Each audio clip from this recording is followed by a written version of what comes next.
A paz do Senhor, querida igreja. Vamos estar abrindo as nossas Bíblias. Êxodo capítulo 12. Êxodo capítulo 12, para a nossa meditação. Depois nós vamos lá para o Evangelho de João, no capítulo 6. Êxodo capítulo 12. Vamos ler alguns versículos aqui na palavra do Senhor. Segundo livro da Bíblia, Êxodo capítulo 12, versículo 1 a seguir, que diz: Disse o Senhor a Moisés e a Arão na terra do Egito: Este mês será para vós o primeiro mês do ano. Dizei a toda a congregação de Israel: aos 10 deste mês tome cada homem um cordeiro para a sua família, um cordeiro para cada casa. Mas se a família for pequena para o cordeiro, então convidará ele o seu vizinho mais próximo, conforme o número das pessoas, conforme o que cada um puder comer. Fareis a conta para o cordeiro. O cordeiro ou cabrito será sem defeito, um macho de um ano, o qual tomareis das ovelhas ou das cabras. Vós os guardareis até o 14º dia deste mês, quando toda a assembleia da congregação de Israel o matará ao crepúsculo. Tomarão do sangue e o porão em ambas ombreiras e na verga da porta das casas em que o comerem. Naquela noite comerão a carne assada ao fogo, com pães asmos e ervas amargas. Não comereis dele nada cru, nem cozido em água, mas sim assado ao fogo. A cabeça, as pernas e a fresura, nada deixareis dele até pela manhã. Se algo ficar dele até pela manhã, queimareis ao fogo. Assim o comereis. Os vossos lombos cingidos, o vosso sapato nos pés e o vosso cajado na mão. Comê-lo-eis apressadamente. Esta é a Páscoa do Senhor. Agora, por gentileza, vamos ler alguns versículos, ainda no Evangelho de João, capítulo 6. Evangelho de João, capítulo 6, a partir do versículo 53, que diz assim, Evangelho de João, capítulo 6, versículo 53 a seguir. Jesus lhes disse: em verdade vos digo que, se não comerdes a carne do Filho do Homem, e não beberdes o seu sangue, não tereis vida em vós mesmos. Quem come a minha carne e bebe o meu sangue, tem a vida eterna, e eu o ressuscitarei no último dia. Pois a minha carne é verdadeiramente comida, e o meu sangue é verdadeiramente bebida. Quem come a minha carne e bebe o meu sangue, permanece em mim, e eu nele. Assim como o Pai que vive me enviou, e eu vivo pelo Pai, assim também quem de mim se alimenta viverá por mim.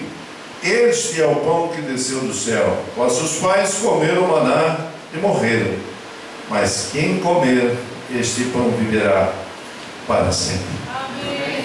Amém. Quem está sentados, por gentileza?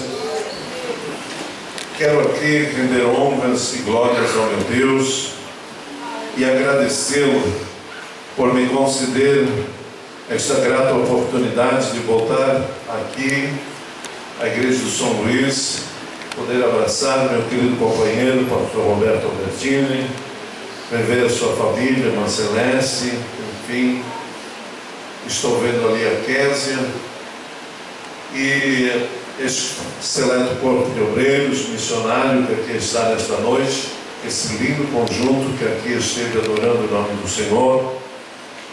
É um prazer, uma alegria estar com a igreja do Senhor, com os meus irmãos em Cristo, com a minha família da fé, com aqueles que um dia, juntos, espero que assim seja, possamos ouvir o toque da última trombeta, o ressoar da trombeta do Senhor, quando Ele arrebatar a sua igreja, quando Ele nos levar às mansões celestiais, quando Ele nos tirar deste mundo de sofrimento, de tristeza, de dor, aonde Apocalipse diz que o Senhor enxugará de nossos olhos toda lágrima, todo sofrimento cessará na presença daquele que vive e reina para sempre.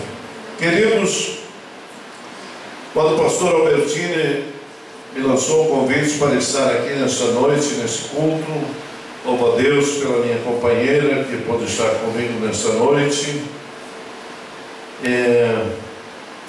Eu me preocupei e comecei a orar para uma palavra.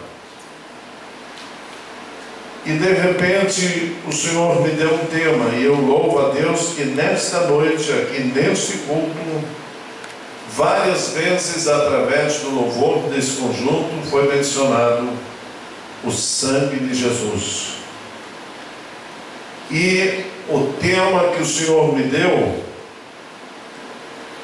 está baseado em Jesus. E nesta noite gostaria que você prestasse atenção, porque queremos falar um pouco sobre o poder do sangue de Jesus.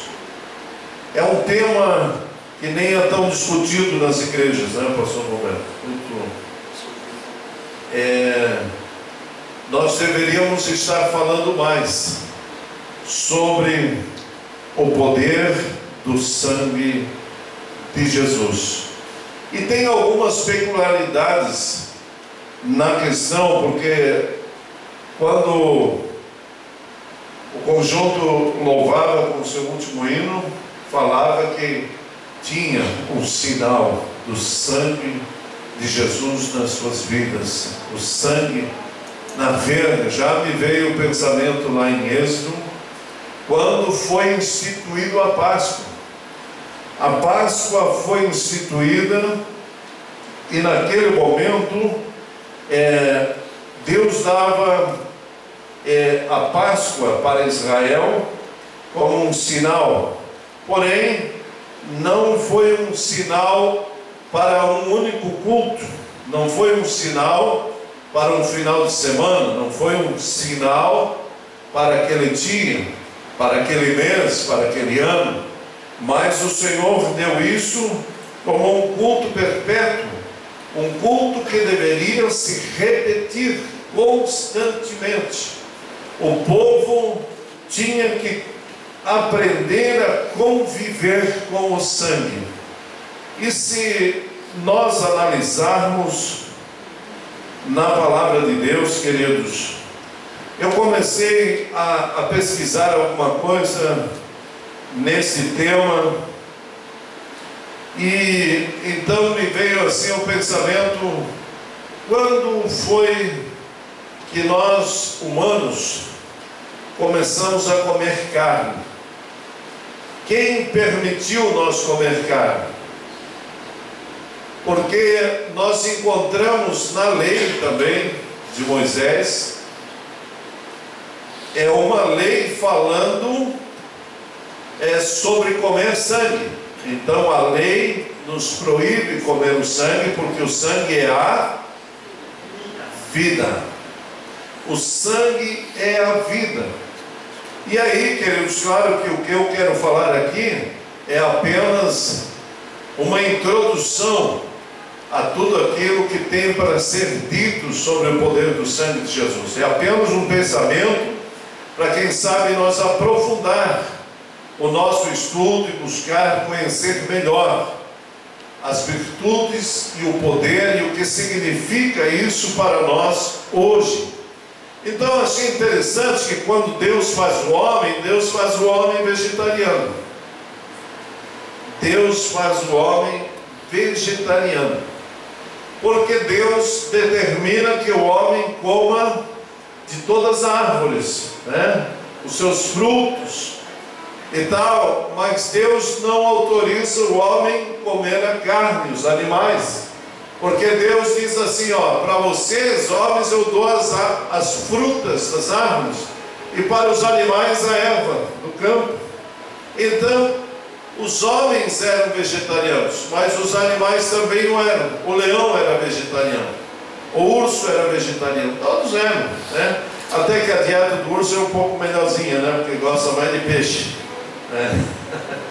Mas o leão, meus amigos, esse é carnívoro mesmo, é muito na carne. Porém, queridos, quando foi que Deus autorizou o homem comer carne? Será que Deus autorizou o homem comer carne? Ele fez o homem vegetariano. E será que ele autorizaria o homem comer carne? Pois é, tem que vir na escola dominical. Na escola dominical a gente também aprende essas coisas. Mas a verdade é que sim. Se você olhar lá, quando Deus faz o homem no capítulo 1, Deus diz que ele é vegetariano e dá os frutos da terra. Mas, porém, quando Noé sai da arca, depois de baixarem as águas do dilúvio, no capítulo 9 de Gênesis, eu não vou ler para ganharmos tempo, Deus diz: agora eu vos dou tudo para comer, e vocês podem comer também os animais. Ele diz, porém, Deus bota, mas, vírgula, não o sangue. Vocês podem comer a carne, mas o sangue não, porque o sangue é a vida. E aí nós vemos Deus autorizando o homem a comer carne.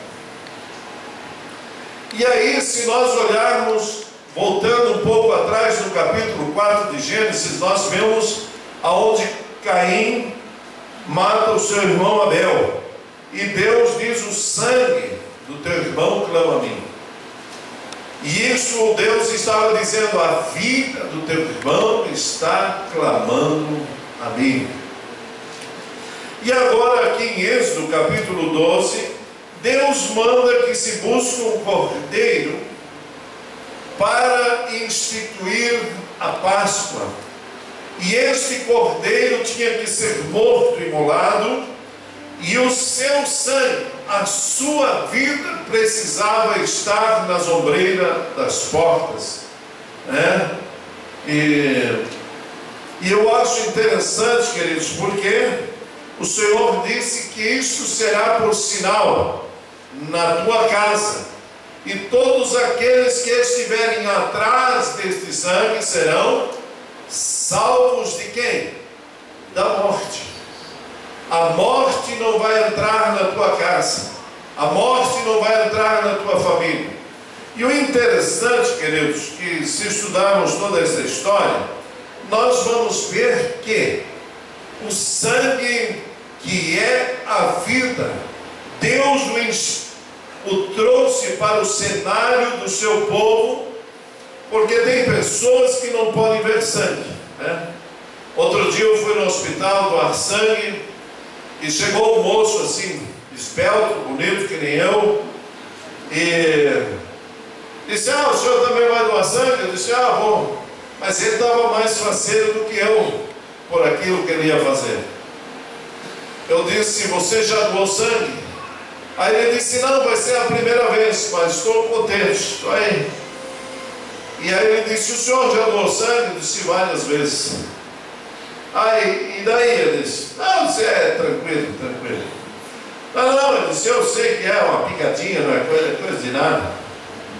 E aí prepararam o moço, e me prepararam, porque eram 2 mesas de doadores aí. E foi até aqui em Criciúma. Quando a enfermeira picou lá o meu amigo com a agulha, o sangue começou a sair, apagou a luz. Ele apagou na hora. Ele ficou branco, como se nem sangue existisse nele. Aí a moça se apavorou, de jeito, tirou tudo, e ela disse: esse marmanjo aqui não pode nem ver uma gota de sangue. Quer dizer, ele só foi lá para dar trabalho, né? Só foi lá para dar trabalho. Mas veja bem, Deus traz o sangue ao cenário na vida do ser humano como um sinal de salvação, como um sinal, como uma aliança para libertação, para transformação, para que a vida seja preservada. Porque para preservar a vida, sangue deveria ser derramado. Isso nós vemos depois, mais à frente, começou com esse cordeiro. O que me chama aqui a atenção, pastor Albertinho, é que Deus diz assim: olha, vocês vão lá no primeiro mês, né, que vai ser o primeiro mês do ano, e no 10º dia vocês buscam o cordeiro para dentro de casa. Mas aí depois, mais tarde, Deus diz: e no 14º dia vocês sacrificam ele. Então o cordeiro, ele precisava ficar 3 dias na casa. 3 dias. E aí, isso traz uma conotação com o sacrifício de Cristo na instituição da ceia e da morte de Jesus no Calvário. Porque, se nós vemos, imagine você tem o seu lar, você tem as suas crianças, a família, né? Aí vem um cordeirinho para dentro da tua casa.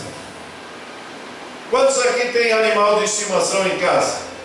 Levanta a mão. Se fosse para você sacrificar o bichinho, como é que ia ser? Eu sei que eu não tinha até esses dias, né? Mas eu acho interessante, queridos.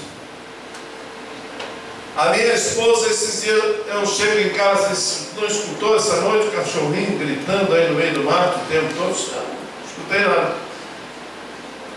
Mas aí eu comecei a escutar um bichinho gritando. Aí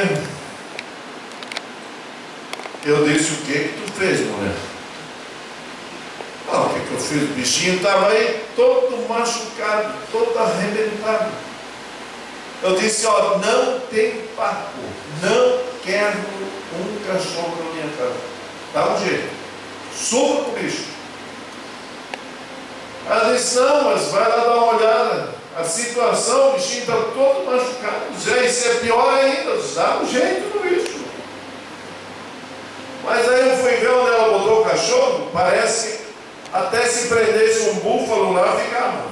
De tão bem preso que estava, isso porque ela não queria o cachorro. Aí, imagina se quisesse. Aí eu olhei para aquilo e disse: mulher, dá um jeito, vai lá, abre tudo isso aí, tira essas tranqueiras e deixa o bichinho livre. Depois vamos ver. Daqui a pouco vem mais um. Daí o pastor Gerson disse: o que vamos fazer com aquele bichinho? Diz: não sei, te vira, dá um jeito no bicho, não quero nem saber. Mas a minha esposa disse: tu já viu o bichinho? Não quero nem ver esse cachorro, mas dá uma olhadinha para ele. Tudo bem. Uma hora daquela eu saio de dentro de casa, olho para lá, escuto um choro lá. Demora. Eu digo: vou lá, vou soltar esse bicho. Aí eu vou olhar, vou lá, olho dentro da casinha do cachorrinho. Aí o bichinho levanta assim: ai, tá doendo, tá doendo.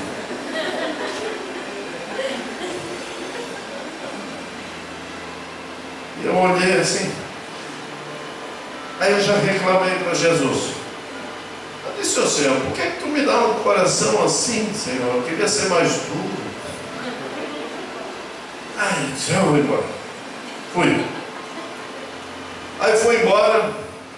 Eu fui fazer um negócio lá numa loja de informática. Aí eu olho do lado assim, embarquei no carro, estava lá, agropecuária. Eu digo, agropecuária, será que esse é um remedinho para ter cachorro? Saí do carro, voltei lá. Só tem um cachorrinho acidentado lá em casa e com fome, aqui tem tanta comida, diz: dá para eu trazer o bichinho aqui? Aí disse: dá não. Aí disse: então tá, me dá um remedinho aí.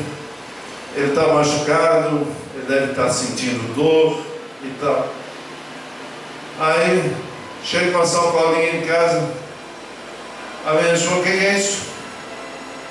Disse: não é nada não, vai dar para o bichinho lá, para o teu hóspede lá. E aí eu vejo, pastor Albertinho, já gastei dinheiro com danado, agora já tem preço. Já tem preço.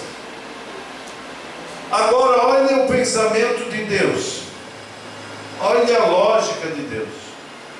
Ele diz assim: vocês pegam o cordeirinho e botam lá dentro da tua casa. 3 dias.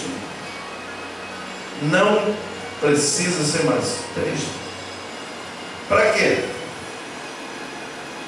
Para criar um vínculo de afeição, um vínculo de amor, de carinho. Já pensou as crianças, todo mundo querendo brincar com o cordeirinho? E agora no 4º dia, quando todo mundo já é amigo, já botaram o nome, já fizeram isso e fizeram aquilo, agora o pai tem que se explicar para os filhos e dizer: olha, meu filho, desculpa, mas esse cordeirinho, ele entrou aqui com um propósito. Que propósito? Ele tem que morrer. Mas morrer por quê, se ele não fez nada de errado? Pois é, mas se ele não morrer, se nós não botarmos o seu sangue na vitrine da porta, você, meu filho primogênito, vai morrer. Papai não quer que você morra. Mamãe não quer.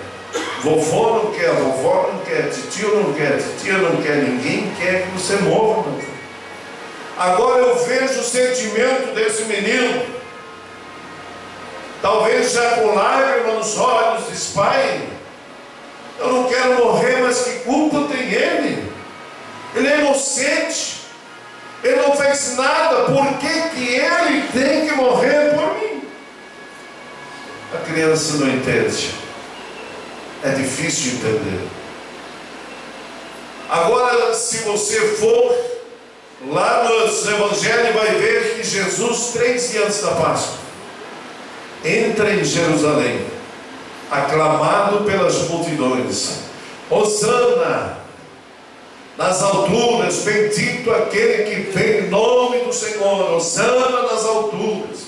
E o povo aclamava e estendiam as suas vestes e colocava tudo pelo caminho, aclamando: venha, Cordeiro de Deus, venha, venha com o teu propósito, entre em Jerusalém. Ele é aclamado, por quê? Aclamado Rei, Rei, aquele que é eterno, aquele que cura, aquele que liberta, aquele que tem uma mensagem de paz, de fé, de amor, de esperança. Porém, queridos, 3 dias depois, a mesma turba, a mesma multidão, a uma só voz grita: crucifica-o, crucifica-o, crucifica-o, crucifica-o. Daí perguntam ao sacerdote: mas que é isso? Ele diz: está escrito que um tem que morrer pelos demais. Jesus veio para morrer em nosso lugar.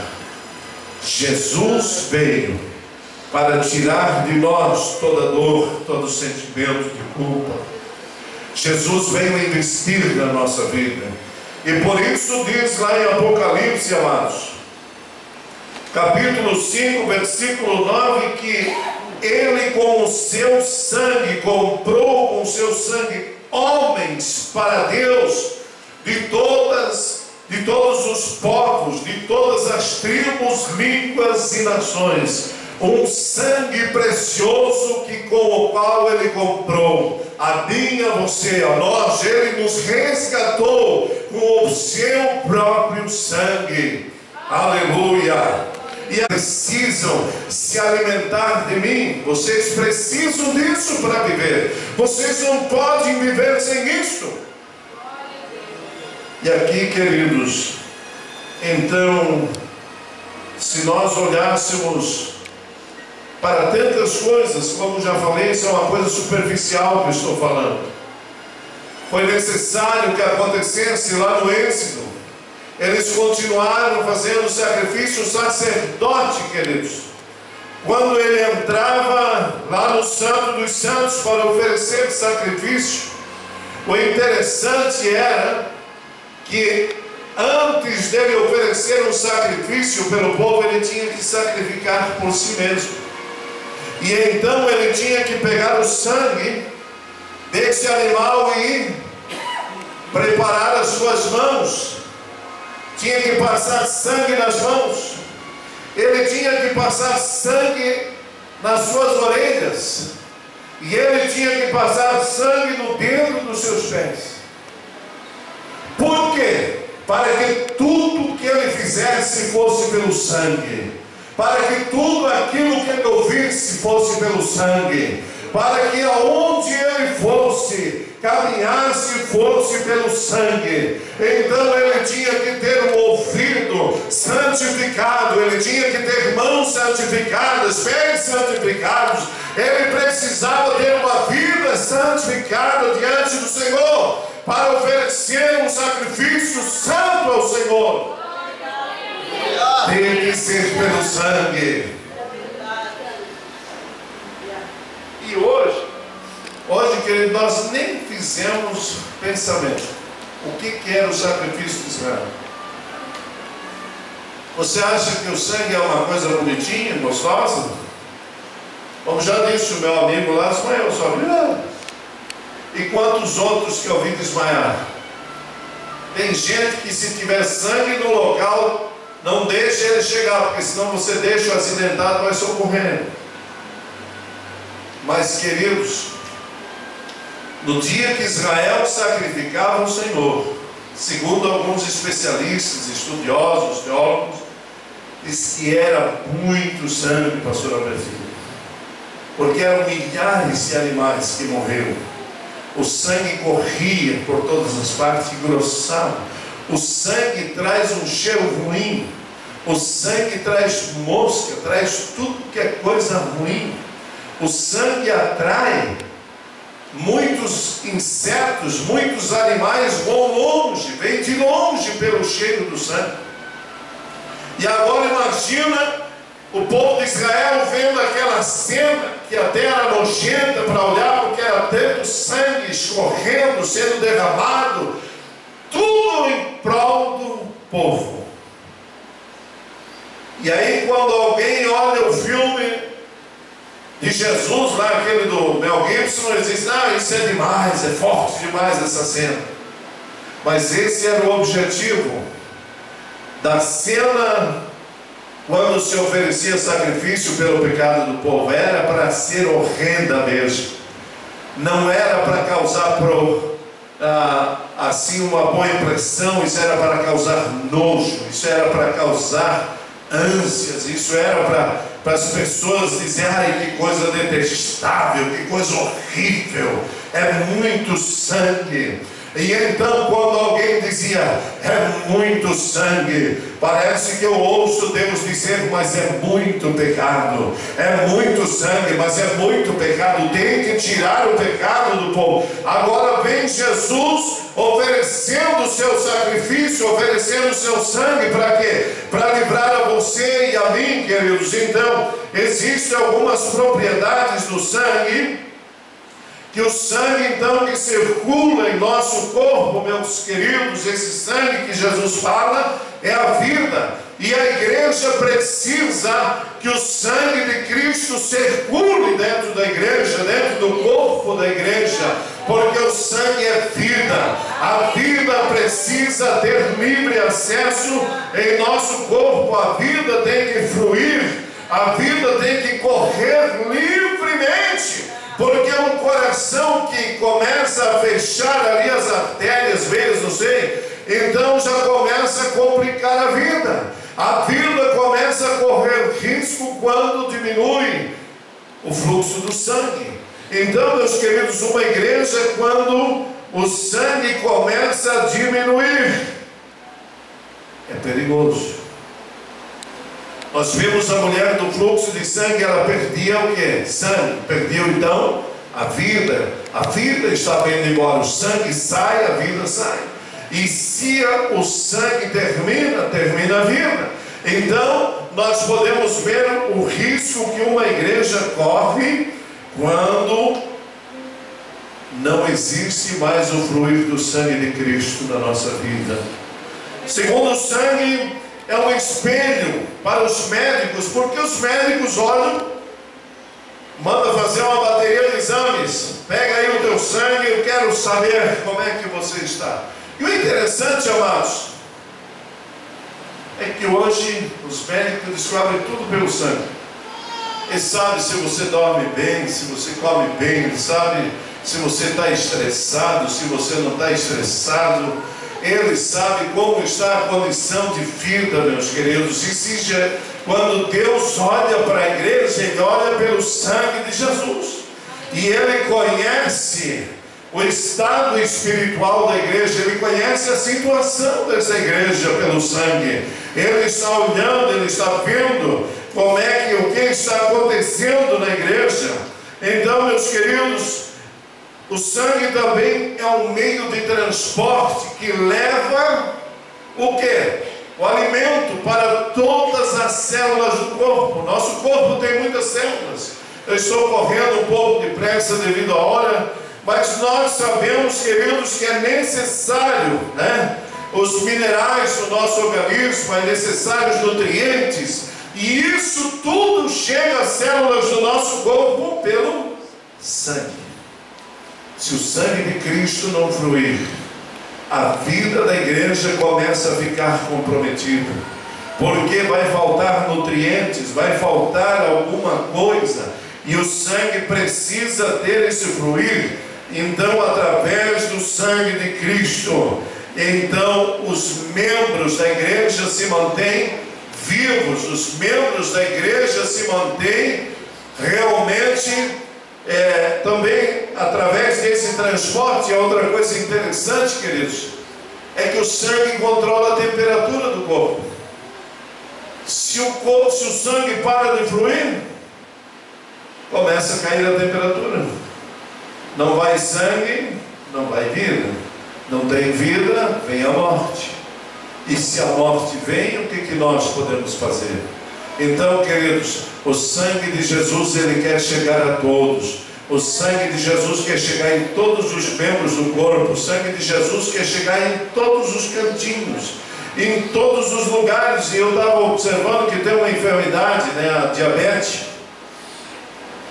A diabetes, queridos, quando ela chega no estado avançado, ela compromete alguns órgãos do nosso corpo, e tem partes que morrem por primeiro. Qual é a parte do corpo que morre por primeiro? Você já observou? Os olhos. Os olhos lá. Eu já vi. Perde a visão. A pessoa perde a visão, começa a perder a visão. Segundo, ela começa a perder o movimento dos pés. E a Bíblia diz que bem-aventurados são os pés que levam, que anunciam as boas novas. A igreja, quando o fluir do sangue não funciona, ela começa a deixar de ver muitas coisas. e daqui a pouco ela não pode caminhar mais, ela não consegue mais evangelizar, ela não consegue mais fazer o seu trabalho, cumprir a sua missão.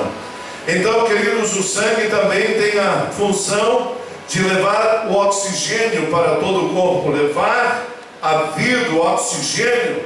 Se faltar oxigênio no cérebro por alguns segundos, os médicos já dão morte cerebral. E daí o corpo parece bom, bonito, inteiro, mas cerebralmente está morto, não serve mais para nada. Depois, queridos, o sangue tem uma função, como já falei, sobre os nutrientes que todo organismo, todas as células precisam, e ele vem fortalecer essas células para lutar contra as enfermidades. Depois o sangue ainda tem uma outra função, a função excretora. E isso quer dizer que o sangue, ele pega aquelas células mortas do nosso organismo, conduz até os rins, até um determinado lugar e expurga isso para fora do organismo. Ela diz, o sangue diz assim: eu vou levar a vida e vou tirar a morte. Eu levo a vida e tiro a morte, eu levo a vida e tiro a morte. Então, na verdade, o sangue quer nos trazer a vida para a igreja, mas ele quer também levar embora a morte. Ele quer tirar aquilo que já foi, aquilo que não é mais. E então, meus queridos, ainda a última função que eu anotei, que são mais as funções, eu só peguei algumas. Essa aqui eu acho interessante. O sangue tem a função imunitiva. O sangue tem a função imunológica. E o que é essa função? O que é a função imunitiva? É a função de guardar a vida, de preservar a vida. Porque se a nossa imunologia está baixa, nós começamos a pegar qualquer tipo de enfermidade.